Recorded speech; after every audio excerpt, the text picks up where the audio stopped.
مصر میں جہاں آج اسوان ڈیم ہے، 800 سال پہلے وہاں ایک خون ریز معرکہ لڑا گیا تھا۔ مورخوں نے سلطان صلاح الدین ایوبی کے دور کی اس لڑائی کا ذکر کیا ہی نہیں، اگر کیا ہے تو اتنا کہ سلطان صلاح الدین ایوبی کا ایک جرنیل باغی ہو گیا تھا۔ قاضی بہاؤالدین شداد نے اپنی ڈائری میں اس جرنیل کا نام بھی لکھا ہے۔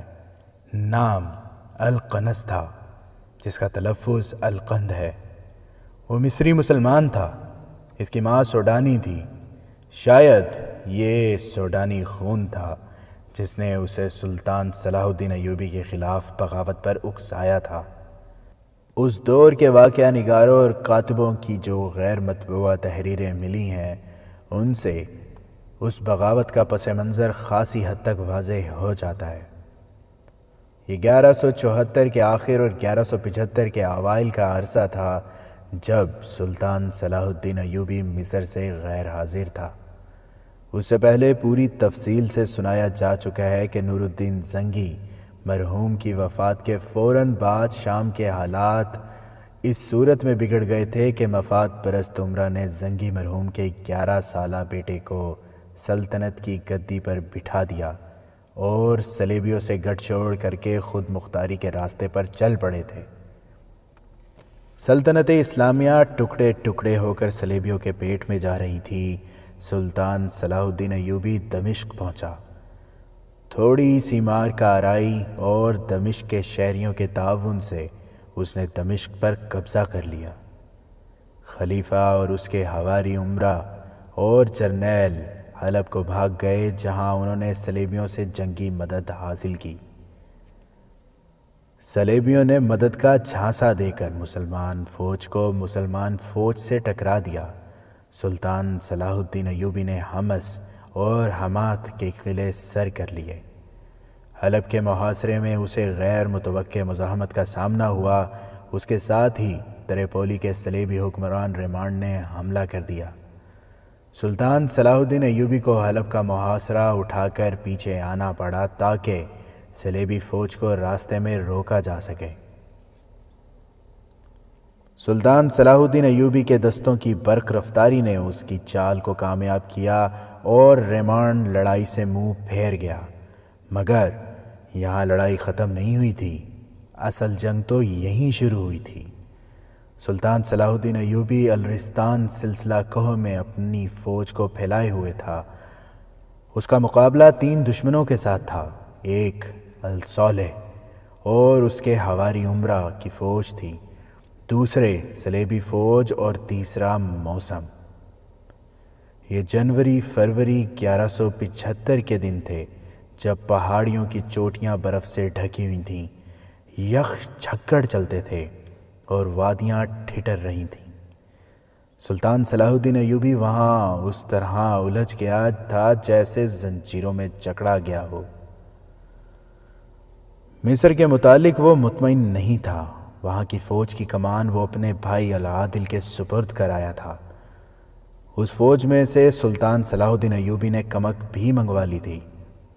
مصر پر سمندر کی طرف سے صلیبیوں کا اور جنوب سے سوڈانیوں کے حملے کا خطرہ تو تھا، لیکن زیادہ خطرہ صلیبیوں اور سوڈانیوں کی زمین دوز تخریب کاری کا تھا جو مصر میں جاری تھی۔ دشمن کی جاسوسی اور تخریب کاری کو بہت حد تک دبایا جا چکا تھا، مگر یہ کہنا غلط تھا کہ دشمن اس زمین دوز میدان سے بھاگ گیا ہے۔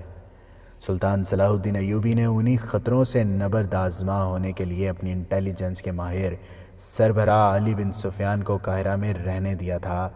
اس نے العادل کو بھی اس ضمن میں بہت سی ہدایات دے دی تھیں، مگر جو جگہ سلطان صلاح الدین ایوبی کی غیر حاضری سے خالی ہو گئی تھی، اسے العادل اور علی بن سفیان مل کر بھی پر نہیں کر سکتے تھے۔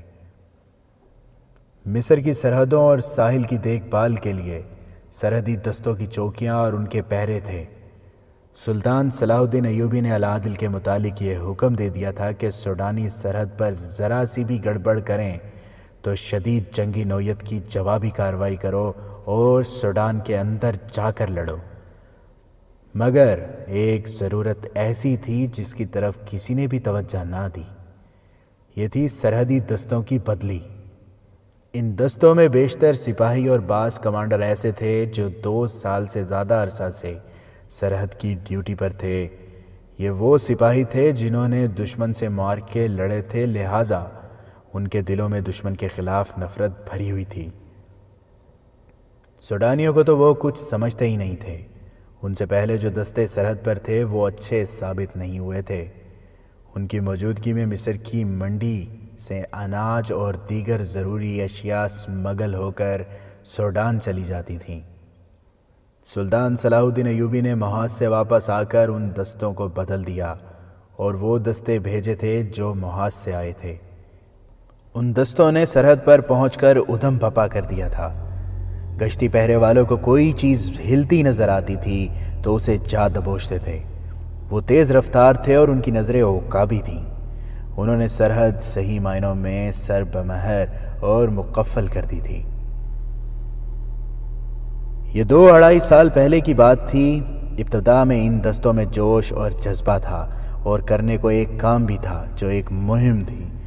وہ جاں فشانی سے اس میں مگن رہے۔ چند مہینوں میں ہی انہوں نے یہ مہم سر کر لی اور فارغ ہو گئے۔ یہ فراغت ان کے جذبے کو دیمک کی طرح کھانے لگی۔ سلطان صلاح الدین ایوبی ہر پہلو، ہر گوشے اور ہر عنصر پر نظر رکھتا تھا، لیکن سرحدی دستوں کی بدلی اتنی معمولی سی بات تھی جس پر وہ ذاتی توجہ نہ دے سکا۔ سرحدی دستوں کا شعبہ الگ تھا جس کا کمانڈر سالار کے عہدے کا ایک فرد تھا اور یہ القن تھا۔ یہ اس کے فرائض میں شامل تھا کہ وہ سال میں 3 بار نہیں تو 2 بار سرحدی دستوں کی بدلی کرتا رہتا۔ اس نے یہ بے حد ضروری کارروائی نہ کی۔ اس کوتاہی کے اثرات سامنے آنے لگے۔ سپاہی ایک ہی قسم کے ماحول اور فضا میں اور ایک ہی قسم کی زمین پر رہتے اور پہرے دیتے اکتاہٹ محسوس کرنے لگے۔ سوڈان خاموش تھا، اسمگلنگ بند ہو چکی تھی۔ فراغت اور کاہلی سپاہیوں کی نفسیات پر تخریبی اثرات ڈال رہی تھی۔ ان کے لیے کام بھی نہیں تھا، ان کے لیے تفریح بھی کوئی نہیں تھی۔ موسم میں کوئی تبدیلی نہیں آئی تھی۔ ریت کا سمندر اور ریت کے ٹیلے ایک ہی جیسے صدیوں سے چلے آ رہے تھے۔ آسمان کا رنگ ایک ہی جیسا رہتا تھا۔ اس کیفیت اور سپاہیوں کی اکتاہٹ کا پہلا اثر یہ دیکھنے میں آیا کہ وہ گشتی پہرے پر جاتے تو راہ جاتے مسافروں سے یہ پوچھنے کی بجائے کہ وہ کون ہیں اور کہاں جا رہے ہیں اور ان کے پاس کیا ہے، وہ انہیں روک کر ان سے گپ شپ لگاتے اور ان سے ادھر ادھر کی باتیں پوچھتے۔ یہ دل بہلانے کا ایک ذریعہ تھا۔ جن چوکیوں کی ذمہ داری کے علاقے میں کوئی گاؤں تھا، سپاہی وہاں چلے جاتے اور گپ بازی سے دل بہلا آتے۔ سرحد کے رکھوالوں کا یہ انداز ملک کے لیے خطرناک تھا، مگر وہ سپاہی تھے اور اکتائے ہوئے بھی تھے۔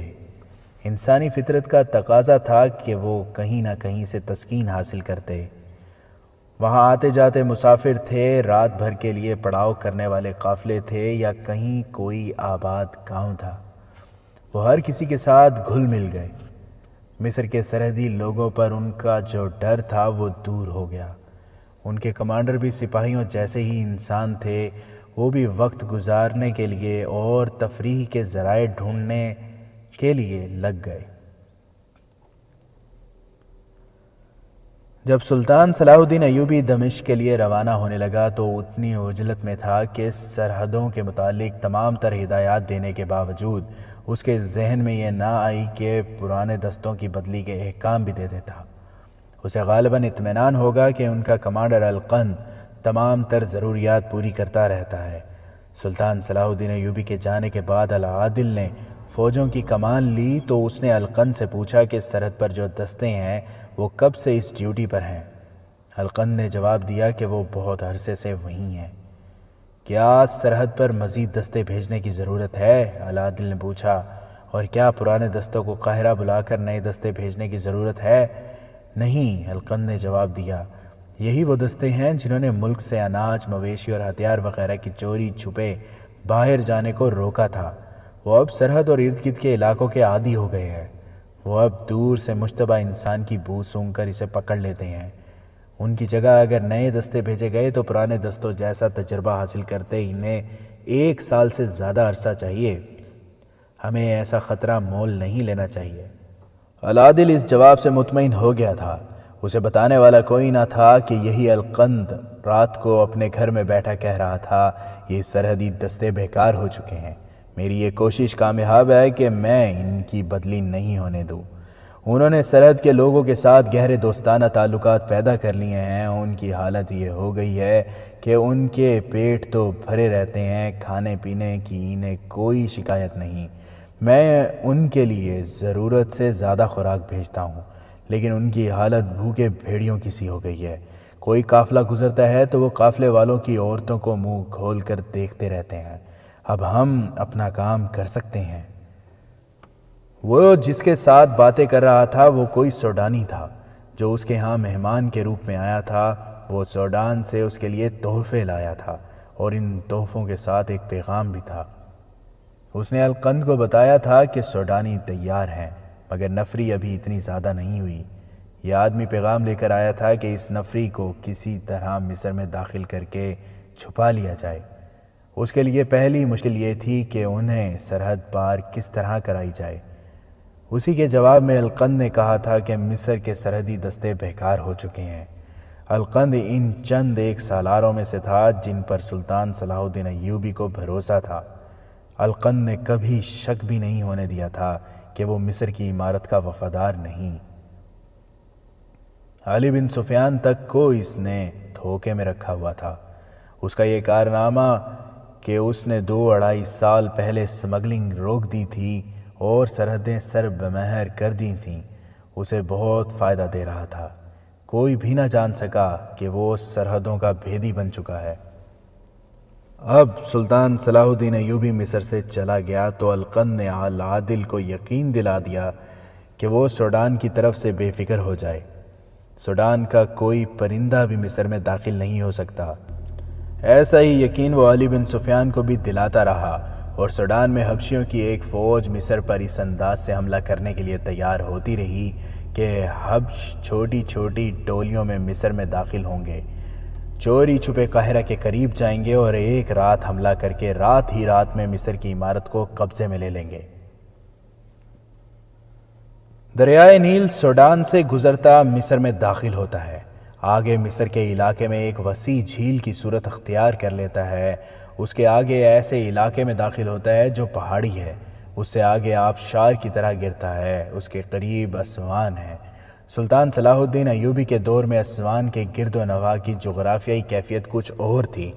دور دور تک چٹانیں اور پہاڑیاں تھیں، ان پر فرعونوں کی خصوصی نظر کرم رہی تھی۔ انہوں نے پہاڑوں کو تراش تراش کر بت بنائے تھے، ان میں سب سے بڑے بت ابو سمبل کے تھے۔ بعض چٹانوں کی چوٹیاں تراش کر کسی معبد گنبد کی شکل کی یا کسی فرعون کا چہرہ بنا دی گئی تھیں۔ پہاڑیوں کے دامن میں غاریں بنائی گئی تھیں جو اندر سے وسیع و عریض تھیں، کچھ ایسی تھیں جن کے اندر کمرے، سرنگوں جیسے راستے اور بھول بھلیاں سی بنا دی گئی تھیں۔ کچھ کہا نہیں جا سکتا کہ فرعونوں نے یہ پراسرار سی دنیا کیوں آباد کی تھی۔ یہ بت تراشتے اور غاریں کھود کر اندر کمرے وغیرہ بناتے 3 نسلیں ختم ہو گئی ہوں گی۔ فرعون اس دور کے خدا تھے، رعایا کا کام صرف یہ تھا کہ ان کے آگے سجدے کرے اور ان کا حکم بجا لائے۔ یہ پہاڑ اسی مظلوم اور فاقہ کش رعایا سے کٹوائے گئے تھے۔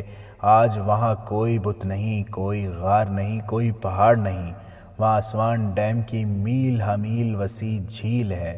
اس ڈیم کی تعمیر سے پہلے ابو سمبل کے اتنے بڑے بڑے بت جو بجائے خود پہاڑ تھے، مشینری سے وہاں سے اٹھائے گئے اور فرعونوں کے دور کی یادگاروں کے طور پر کہیں محفوظ کر لیے گئے ہیں۔ ڈائنامائٹ سے پہاڑوں کو ریزہ ریزہ کر کے زمین بوس کر دیا گیا ہے۔ اگر فرعون انسان کے ہاتھوں پہاڑوں کو یوں اڑاتا اور زمین سے ملتا دیکھتے تو خدائی کے دعوت سے دستبردار ہو جاتے۔ سلطان صلاح الدین ایوبی کے دور میں اس علاقے کے خد و خال کچھ اور تھے۔ ان پہاڑوں کی وادیوں اور غاروں میں ساری دنیا کی فوج کو چھپایا جا سکتا تھا۔ سلطان صلاح الدین ایوبی نے ذاتی طور پر سرحد کے اس علاقے پر زیادہ توجہ دی تھی جہاں سے دریائے نیل مصر میں داخل ہوتا تھا۔ سوڈانی کشتیوں کے ذریعے مصر میں داخل ہو سکتے تھے۔ اس دریائی راستے پر نظر رکھنے کے لیے ایک چوکی قائم کی گئی تھی جو دریا سے دور تھی۔ چوکی سے دریا نظر آتا تھا اور دریا سے چوکی نظر نہیں آتی تھی۔ یہ فاصلہ دانستہ رکھا گیا تھا تاکہ دریا سے چوری چھپے گزرنے والے اس خوش فہمی میں مبتلا رہیں کہ انہیں دیکھنے اور پکڑنے والا کوئی نہیں۔ دریا پر گشتی پہرے کے ذریعے نظر رکھی جاتی تھی۔ 2 گھڑ سوار ہر وقت گشت پر رہتے تھے اور ان کی ڈیوٹی بدلتی رہتی تھی۔ مصر سے سلطان صلاح الدین ایوبی کی غیر حاضری کے دنوں کا واقعہ ہے کہ دن کے وقت دریا کی دیکھ بھال والی سرحدی چوکی کے 2 گھڑ سوار گشت پر نکلے اور معمول کے مطابق دور تک نکل گئے۔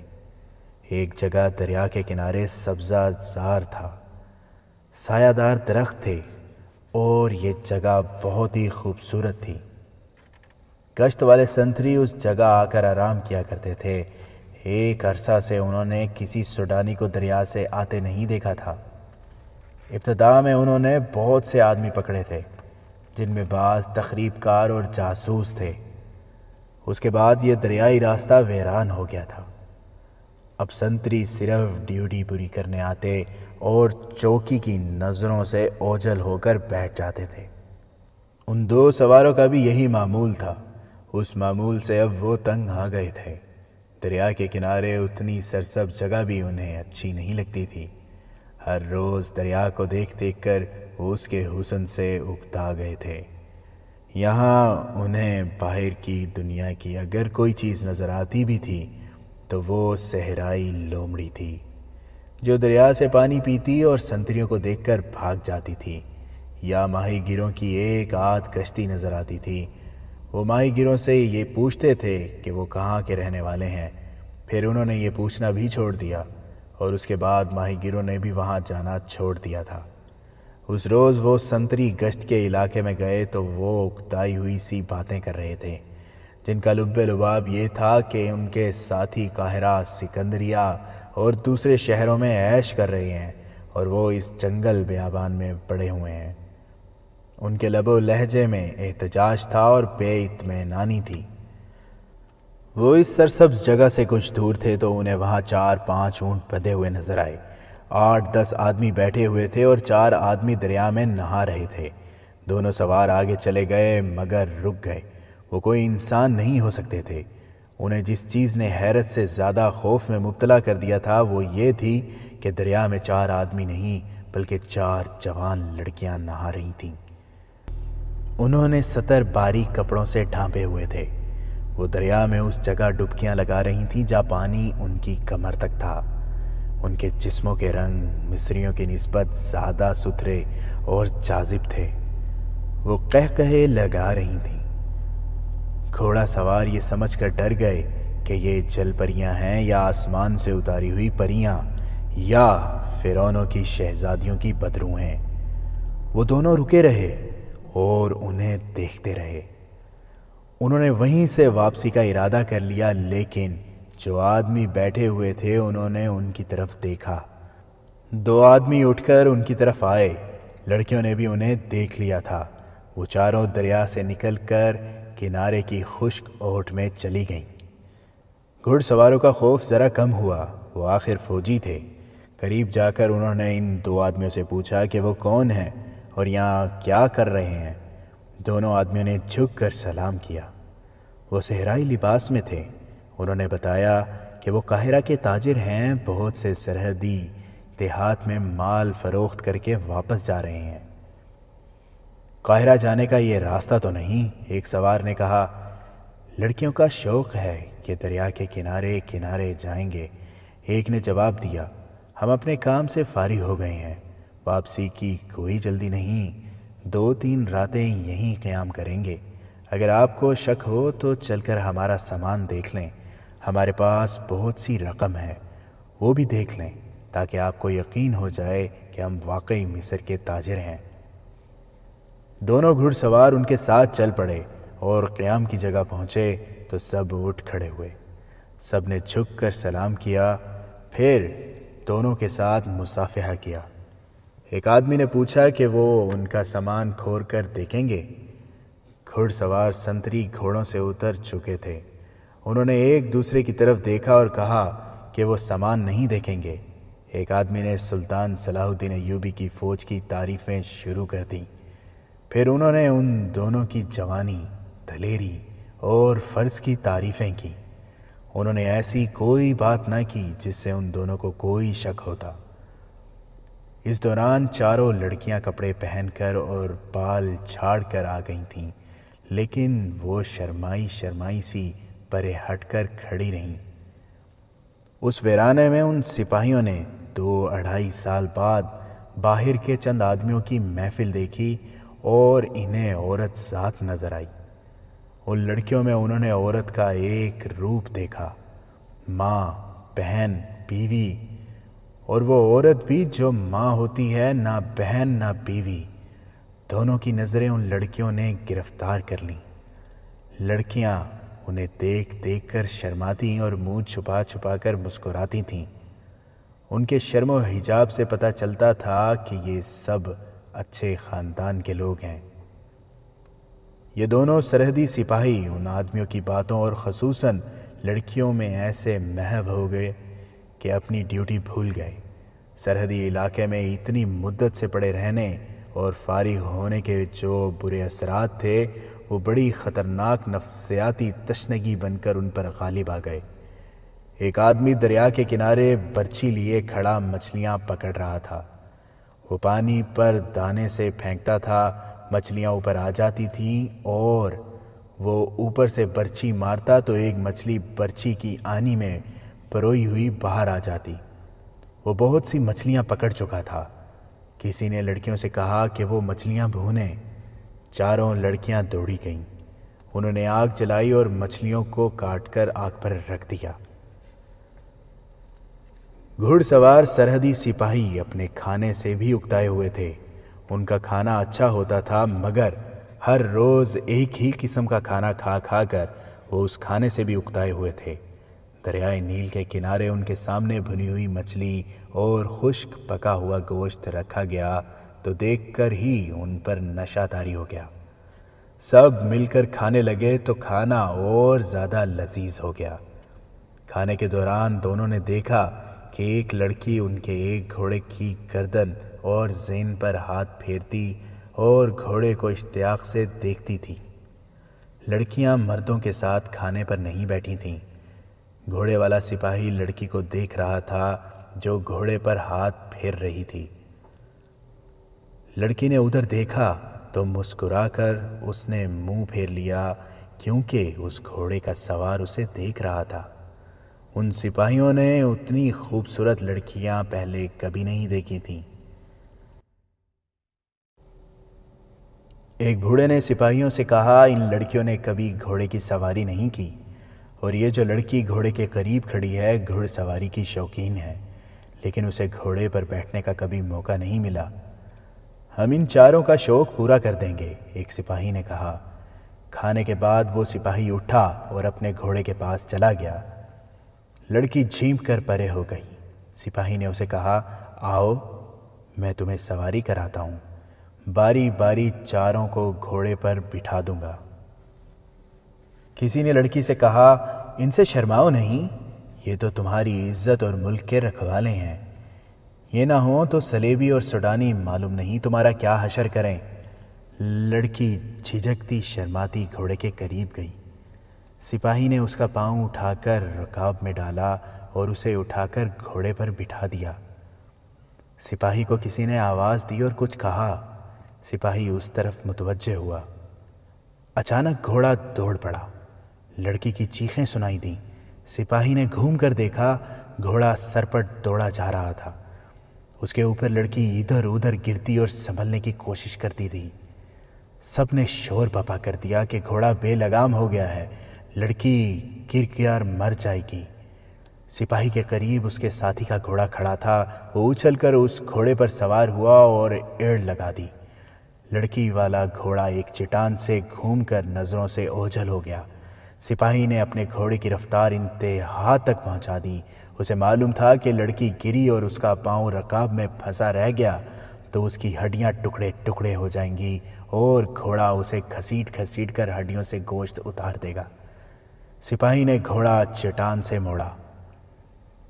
آگے کھلی وادی تھی۔ لڑکی کو گھوڑا اٹھائے دوڑا جا رہا تھا۔ کچھ آگے جا کر گھوڑا مڑا اور پھر نظروں سے اوجھل ہو گیا۔ سپاہی کو لڑکی کی چیخیں اور گھوڑے کی ٹاپوسنیاں سنائی دے رہی تھیں۔ وہ آگے جا کر مڑا، اسے گھوڑا نظر نہ آیا۔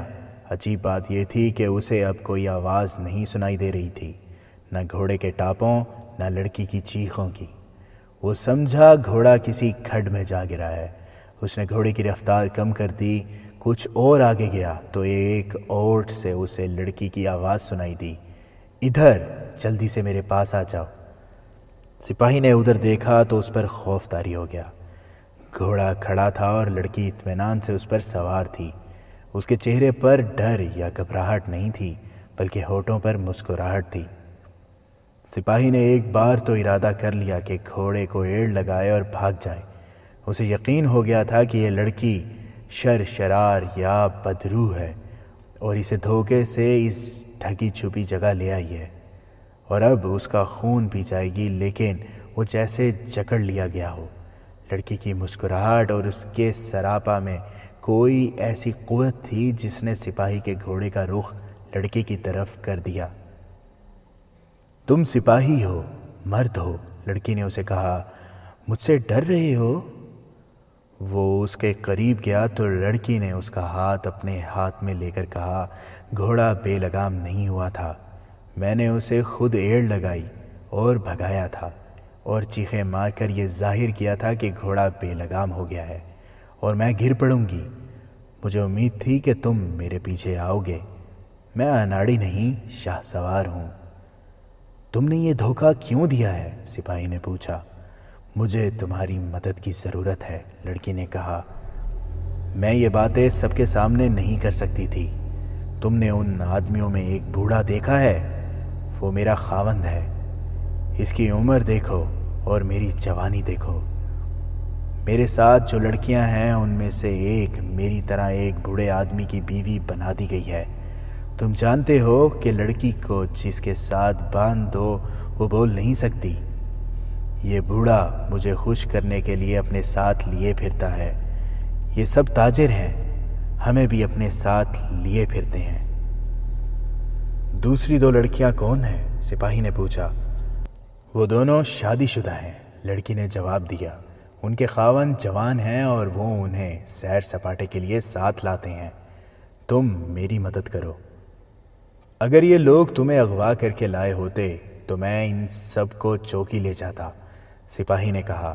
تم اس کی بیوی ہو۔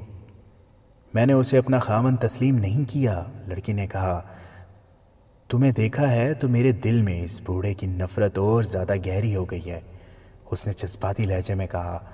تمہیں پہلی نظر میں دیکھ کر میرے دل سے آواز آئی کہ یہ ہے تمہارا خاوند۔ خدا نے تمہیں اس خوبرو جوان کے لیے پیدا کیا ہے۔ میں اتنا خوبصورت نہیں جتنا تم نے کہا ہے، سپاہی نے کہا۔ تم مجھے کیوں دھوکہ دے رہی ہو؟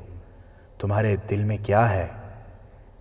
خدا جانتا ہے کہ میرے دل میں کیا ہے، لڑکی نے مایوس سے لہجے میں کہا۔ وہی تمہارے دل میں رحم ڈالے گا۔ اگر تم میرے دل کی آواز کو دھوکہ سمجھتے ہو تو میں اپنے خاوند کے پاس نہیں جاؤں گی۔ گھوڑے کو ایڑ لگاؤں گی اور سیدھی دریا میں گھوڑے سمیت کود جاؤں گی۔ خدا سے جا کر کہوں گی کہ تم میرے قاتل ہو۔ وہ ایک تشنا سپاہی تھا، سرحد کی ڈیوٹی سے اکتایا ہوا تھا۔ وہ سلطان صلاح الدین ایوبی، علی بن سفیان اور یلعادل نہیں تھا۔ وہ سپاہی تھا، جوان تھا اور یہی اس کی شخصیت تھی۔ لڑکی کے حسن و شباب اور اس کے انداز اور اس کی باتوں نے اسے موم کر دیا۔ البتہ اس احساس کا اس نے اظہار کر دیا، میں کمتر سپاہی ہوں اور تم شہزادیوں سے کم نہیں۔ تم مخمل سے نکل کر میرے ساتھ اس ریت پر اور ان چٹانوں میں زندہ نہیں رہ سکو گی۔ اگر خواہش مخمل اور دولت کی ہوتی تو اس بوڑھے خاوند سے بہتر میرے لیے کوئی خاوند نہیں ہو سکتا تھا، لڑکی نے کہا۔ اس نے اپنی دولت میرے قدموں میں ڈال رکھی ہے، لیکن میں کسی سپاہی کی بیوی بننا چاہتی ہوں۔ میرا باپ بھی سپاہی ہے، 2 بڑے بھائی بھی سپاہی ہیں، وہ دمشق اور شام کے محاذ پر سلطان صلاح الدین ایوبی کی فوج میں ہیں۔ مجھے اس بوڑھے کے حوالے میری ماں نے کیا ہے۔ ہم غریب لوگ ہیں، میری خوبصورتی میری بد نصیبی کا باعث بنی ہے۔ میں شاہ سوار ہوں، یہ میرے خاوند کو معلوم نہیں۔ ہمارے خاندان کی دولت یہی عسکری روایات ہیں۔ میں نے ہمیشہ یہ خواہش کی ہے کہ سلطان صلاح الدین ایوبی کی فوج میں شامل ہو جاؤں۔ اگر یہ ممکن نہ ہو تو کسی سپاہی کے ساتھ شادی کر لوں۔ تم ریت اور چٹانوں کی باتیں نہ کرو، میں اس ریت کی پیداوار ہوں، اور جب میرا خون اسی ریت میں جذب ہو جائے گا تو میری روح مطمئن ہو کر خدا کے حضور جائے گی۔ میں تمہاری مدد کس طرح کر سکتا ہوں؟ آؤ، لڑکی نے کہا، آہستہ آہستہ واپس چلتے ہیں، وہ لوگ ہمارے پیچھے آ رہے ہوں گے۔ راستے میں تمہیں بتاؤں گی کہ میں نے کیا سوچا ہے۔ وہ چل پڑے۔ لڑکی نے کہا، میں تمہیں یہ نہیں کہوں گی کہ مجھے اپنے ساتھ لے چلو، یہ جرم ہوگا۔ میرا خاوند قاضی کے پاس چلا جائے گا اور ہم دونوں سزا پائیں گے۔ پہلے اس خاوند سے آزاد ہونا ہے۔ اس کا ایک ہی طریقہ ہے کہ اسے ایسے طریقے سے قتل کیا جائے کہ یہ قتل نہ لگے۔ قتل تم نہیں کرو گے، میں کروں گی۔ ہو سکتا ہے اسے شراب میں کچھ پلا کر اور رات کو دریا کے کنارے لے جا کر دھکا دے دوں اور کہوں کہ وہ نشے میں دریا میں اتر گیا۔ اس کے لیے 2-4 روز انتظار کرنا پڑے گا۔ میں اسے یہیں رکھوں گی۔ تمہارے پاس کوئی زہر ہے؟ سپاہی نے پوچھا۔ لڑکی نے قہقہہ لگایا اور کہا، تم بدھو سپاہی ہو۔ میں قاہرہ کے دور اوپر کے علاقے کی رہنے والی ہوں جس میں سے یہ دریا گزرتا ہے۔ ہماری خوراک مچھلی ہے۔ مچھلی کا پتا زہر سے بھرا ہوتا ہے۔ تم نے دیکھا ہے کہ ہم یہاں بھی مچھلیاں پکڑتے ہیں۔ میں مچھلی کا پتا الگ کر کے چھپا لوں گی اور اس میں سے چند قطرے بوڑھے کو شراب میں ملا دوں گی، پھر اسے سیر کے بہانے دریا کے کنارے لے جاؤں گی۔ پھر میں تمہیں کس طرح لے جاؤں گا؟ وہ مر گیا تو میں آزاد ہوں گی۔ لڑکی نے جواب دیا، میں سب سے کہہ دوں گی کہ تم میں سے کوئی بھی میرا وارث نہیں جو مجھے اپنی مرضی کی شادی سے روکے۔ میں تمہارے ساتھ چلی جاؤں گی، تم مجھے اپنے گھر بھیج دینا، اور سنو، تم مجھے ملتے رہنا۔ اب چلے جاؤ گے تو پھر کب آؤ گے؟ میں صرف گشت پر آ سکتا ہوں۔ سپاہی نے جواب دیا، چوکی دور ہے، گشت کے بغیر ہم گھوڑا استعمال نہیں کر سکتے۔ میری گشت اسی ساتھی کے ساتھ کل رات کے دوسرے پہر ہوگی، میں یہیں آ جاؤں گا۔ ذرا دور رہنا، لڑکی نے کہا، میں تمہیں راستے میں ملوں گی، کہیں چھپ کر بیٹھ جائیں گے۔ لڑکی نے اس کا ہاتھ پکڑ لیا۔ سپاہی نے اس کی طرف دیکھا تو لڑکی نے اس کی آنکھوں میں آنکھیں ڈال دیں۔ سپاہی کے تمام شکوک رفع ہو گئے۔ اس نے لڑکی کا ہاتھ دل پر رکھ کر دبایا۔ وہ جب اس جگہ پہنچے جہاں لڑکی کا گھوڑا چٹان کی اوٹ میں ہو گیا تھا، انہیں تمام آدمی نظر آئے۔ وہ اسی طرف دیکھ رہے تھے۔ انہیں دیکھ کر وہ ان کی طرف دوڑ پڑے۔ دونوں گھوڑوں سے اترے۔ لڑکی کا بوڑھا خاوند سپاہی کے ساتھ لپٹ گیا۔ اس کی آواز کانپ رہی تھی۔ دوسرے آدمیوں نے بھی والہانہ انداز سے اس کا شکریہ ادا کیا۔ لڑکی نے انہیں جھوٹ موٹ کی کہانی سنا دی اور کہا کہ اس سپاہی نے اپنی جان خطرے میں ڈال کر اسے بچایا ہے، ورنہ گھوڑا اسے کسی پتھریلے کھڈ میں گرا کر مار دیتا۔ دونوں سپاہی چوکی کو واپس روانہ ہوئے۔ راستے میں اس سپاہی نے اپنے ساتھی کو بتایا کہ اصل واقعہ کیا ہوا ہے۔ اس کے ساتھی کے دل میں رشک سا پیدا ہوا، لیکن اس نے بتایا کہ اس کی غیر حاضری میں ایک لڑکی عجیب سی نظروں سے اسے دیکھتی تھی۔ یہ سپاہی اپنے ساتھی کے پیچھے جانا چاہتا تھا مگر پیدل پہنچنا ممکن نہیں تھا۔ باقی آدمی پیچھے کھڑے رہے۔ وہ بہت آگے چلا گیا۔ 2 لڑکیاں بھی آگے آ گئیں، جن میں سے ایک اس کے ساتھ باتیں کرنے لگی۔ باتوں باتوں میں لڑکی نے اس سپاہی کے ساتھ محبت کا اظہار کیا اور اس سے پوچھا کہ وہ اسے پھر کب ملے گا۔ اس نے لڑکی کو بتایا کہ وہ کل رات کے دوسرے پہر گشت پر آئے گا۔ اس لڑکی نے اسے بتایا کہ اسے ایک بوڑھے کے ساتھ بیاہ دیا گیا ہے اور وہ اس کے ساتھ بھاگنا چاہتی ہے۔ دونوں کی کہانی ایک جیسی تھی۔ انہوں نے اس مسئلہ پر غور کرنا شروع کر دیا کہ وہ لڑکیوں کو کس طرح اپنے ساتھ لے جائیں گے۔ وہ دونوں اس پر بھی غور کرنے لگے کہ اگر لڑکیاں اپنے خاوندوں کو قتل نہ کر سکیں تو وہ خود انہیں قتل کریں، اور کس طرح کریں گے۔ دونوں سپاہی بڑے ہی حسین تصورات میں خمار کی کیفیت میں اپنی چوکی پر پہنچے۔ انہوں نے اپنے کمانڈر کو رپورٹ دی کہ فلاں جگہ قاہرہ کے تاجروں کا قافلہ رکا ہوا ہے، جس کے سامان کی تلاشی لے لی گئی ہے اور ہر طرح اطمینان کر لیا گیا ہے کہ وہ مشتبہ اور مشکوک لوگ نہیں۔ ان سپاہیوں نے لڑکیوں کا ذکر بھی کیا۔ چوکی کے کمانڈر نے رپورٹ کے پہلے حصے کو توجہ سے نہیں سنا تھا۔ جب لڑکیوں کا ذکر آیا تو اس نے دلچسپی لینی شروع کر دی۔ لڑکیوں کی تعداد، عمر، شکل و صورت، قد بت، رنگ روپ، غرض، اس نے کوئی بات نہ رہنے دی۔ سپاہیوں نے اس کے اس رویے کو محسوس کیا اور خاموش رہے۔ چوکی میں ایک اور چوکی کا سپاہی بیٹھا تھا۔ وہ چوکی وہاں سے 8-10 میل دور تھی۔ اس کے کمانڈر نے اس سپاہی کو اس پیغام کے ساتھ بھیجا تھا کہ آج شام کے بعد میری چوکی میں آنا، ضروری کام ہے۔ کمانڈر نے یہ پیغام لانے والے سپاہی کو یہ کہہ کر روک لیا تھا کہ اکٹھے چلیں گے۔ سورج غروب ہوتے ہی کمانڈر سپاہی کے ساتھ روانہ ہو گیا۔ دوسری چوکی پر پہنچا تو شام گہری ہو چکی تھی۔ یہ چوکی ہری بھری جگہ تھی۔ وہاں اس شام کچھ اور ہی رونق تھی۔ چوکی کے تمام سپاہی جو ڈیوٹی پر نہیں تھے، چوکی کے باہر گول دائرے میں بیٹھے تھے۔ مشعلیں جل رہی تھیں۔ چوکی کا کمانڈر وہاں نہیں تھا۔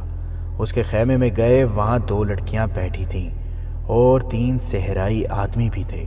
ان کے قریب ساز اور دف پڑے تھے۔ مہمان کمانڈر کے آتے ہی کھانا چنا گیا۔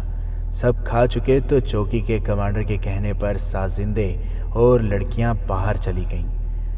دوسری چوکی کے کمانڈر نے پوچھا کہ یہ لوگ کون ہیں اور باہر کیا ہو رہا ہے؟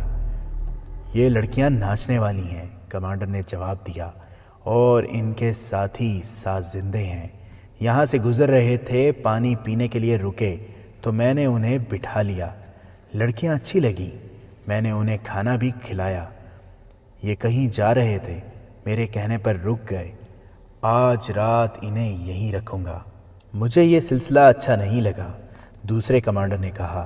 سرحد پر آ کر یہ عیاشی سپاہیوں کو خراب کرے گی۔ اس کے بغیر سپاہی زیادہ خراب ہو رہے ہیں، میزبان کمانڈر نے کہا۔ ایک ہمارے وہ ساتھی ہیں جو شہروں میں عیش کر رہے ہیں، ایک ہم ہیں جو معلوم نہیں کب سے یہاں بھوگیر کتوں کی طرح آوارہ پھر رہے ہیں۔ کیا تمہیں سپاہیوں نے کبھی پریشان نہیں کیا کہ ان کی جگہ دوسرے دستے لائے جائیں؟ میری چوکی میں تو 2 سپاہی آپس میں لڑ بھی چکے ہیں، مہمان کمانڈر نے کہا۔ اب تو سپاہیوں کو معمولی سی بات پر غصہ آ جاتا ہے۔ سپاہی انہیں چیخ چیخ کر داد دے رہے تھے۔ 3-4 سپاہیوں نے لڑکیوں کی طرف پیسے پھینکے، جو لڑکیوں نے یہ کہہ کر واپس کر دیے کہ وہ وطن کے محافظوں سے پیسے نہیں لیں گی۔ ان کے سازندوں نے بھی سپاہیوں سے کہا کہ اگر وہ ناچ گانے سے خوش ہوتے ہیں تو انہیں جب بھی بلایا جائے گا وہ بلا اجرت آ جایا کریں گے۔ ان تماشائیوں میں 2 کمانڈر تھے۔ ان کے عہدے کوئی زیادہ اونچے تو نہیں تھے، پھر بھی وہ ذمہ دار افراد تھے اور وہ دونوں اپنی ذمہ داریوں کو بھول چکے تھے۔ انہوں نے یہ معلوم کرنے کی بھی کوشش نہ کی کہ ناچنے گانے والی یہ پارٹی آئی کہاں سے ہے اور جا کہاں رہی ہے، اور جو کچھ سازندوں نے اپنے متعلق بتایا ہے وہ صحیح بھی ہے یا نہیں۔ کمانڈروں نے یہ بھی نہ دیکھا کہ تماشائیوں میں مصر کے صحرائی لباس میں جو چند ایک آدمی آ بیٹھے ہیں وہ کون ہیں اور کہاں سے آئے ہیں، اور ان کمانڈروں نے یہ بھی نہ دیکھا کہ چوکی کے 4 سپاہی گشتی پہرے سے جلدی واپس آ گئے ہیں اور ان کی جگہ دوسرے 4 سپاہی پہرے کے لیے گئے ہی نہیں۔ چوکی سے کچھ دور رات کی طرح سیاہ چہروں والے کم و بیش 50 آدمی ایک دوسرے کے پیچھے سوڈان کی طرف سے آ رہے تھے۔ 2 آدمی ان سے بہت آگے تھے۔ پیچھے والے تھوڑا سا چل کر رک جاتے تھے، آگے والے 2 آدمی اندھیرے میں ادھر ادھر دیکھتے، رات کی آوازوں کو سننے کی کوشش کرتے اور گیدڑوں کی طرح بولتے۔ پیچھے والے اس آواز پر آگے چل آتے۔ دور چوکی سے سازوں کے دھیمے دھیمے نغمے سرحد کی خاموش فضا میں بکھر رہے تھے۔ آگے چٹانی علاقہ آ گیا۔ سیاہ چہرے والے کالے کالے سائے چٹانوں میں غائب ہو گئے۔ ان کے پاس برچیاں تھیں، تلواریں اور خنجر بھی تھے، اور ہر ایک نے 4 4 5 5 کمانیں اور تیروں کا وزنی خزانہ اٹھا رکھا تھا۔ ان کے استقبال کے لیے وہاں 3 4 آدمی موجود تھے۔ ان میں سے کسی نے آنے والی پارٹی کے سردار سے ہنس کر کہا، لڑکیوں نے کام کر دیا ہے۔ ہاں، سردار نے کہا، ہم ان کے سازوں کے نغمے سنتے آئے ہیں۔ میں نے 10 12 آدمی وہاں تماشائیوں کے بھیس میں بھیج دیے ہیں۔ ان میں سے ایک نے آ کر اطلاع دی تھی کہ محفل گرم ہو گئی ہے اور راستہ صاف ہے۔ گشتی سنتری بھی ناچ گانے میں چلے گئے ہیں۔ نیل سے بھی اچھی اطلاع ملی ہے۔ استقبال کرنے والوں میں سے ایک نے کہا، ان لوگوں نے لڑکیوں سے صحیح کام لیا ہے۔ 2 سپاہیوں کو جو کل رات اس طرف پہرے پر ہوں گے پھانس لیا گیا ہے۔ میں نے اطلاع بھیج دی ہے، کل رات کم از کم 3 بڑی کشتیاں آ جائیں گی۔ وہ آگے چل پڑے، چٹانیں اونچی ہوتی گئیں، آگے پہاڑیاں آ گئیں۔ سردار رک گیا اور اس نے ساری پارٹی کو بھی روک دیا۔ اس نے استقبال کرنے والوں سے سرگوشی میں کہا، یہ نہ بھولنا کہ یہ سب حبشی ہیں۔ ان کا مذہب عجیب و غریب ہے اور ان کی عادتیں اور رسومات تمہیں حیران کر دیں گی۔ احتیاط یہ کرنی ہے کہ یہ جیسی کیسی مضحکہ خیز حرکت کریں اسے احترام کی نگاہ سے دیکھنا۔ ہم انہیں مذہب کے نام پر لائے ہیں، انہیں جھانسا دیا ہے کہ انہیں اس جگہ لے جا رہے ہیں جہاں خدا رہتا ہے، وہ خدا جو ریت کو پیاسا رکھتا، سورج کو آگ دیتا اور آسمان سے بجلی اور پانی برساتا ہے۔ ایک مشکل پیش آئے گی، یہ لوگ جنگ سے پہلے انسانی قربانی دینے کے قائل ہیں۔ یہ ان کا سردار بتائے گا کہ قربانی مرد کی دینی ہے یا عورت کی، یا ایک مرد اور ایک عورت کی۔ اگر ہم نے ان کی یہ رسم پوری کر دی تو پھر انہیں لڑائی میں دیکھنا، قاہرہ کی اینٹ سے اینٹ بجا دیں گے۔ سلطان صلاح الدین ایوبی کی یہ فوج ان کے سامنے ایک دن سے زیادہ نہ ٹھہر سکے گی۔